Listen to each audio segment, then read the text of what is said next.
Alan, o que é que tu acha, hein?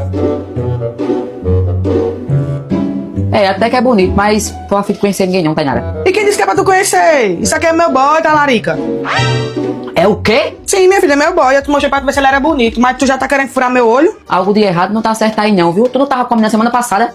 Mulher, tu é toda machuda, nem de homem tu gosta? Quem foi que disse a tu que eu não gosto de homem, Alana? Eu não sou lésbica não, minha filha. Eu fiquei com aquela menina pra eu provar, mas eu nem gostei. Como é, Tainara? Pra provar, essa que eu tô falando foi a da semana passada. E as outras? E tu ficou? Tu pensa que eu não sei não, é? Alana, minha filha, isso aí é coisa do passado. Quem vive do passado é museu. Eu não gosto mais, não. Agora eu sou hétera. Quer dizer que a machuda agora virou mocinha, foi? Tá certo. Vamos ver até quando, né? Macho do que, Alana? Eu mudei meu jeito, agora eu tô toda feminina, ó. Tu sabe que eu sempre gostei de mulher.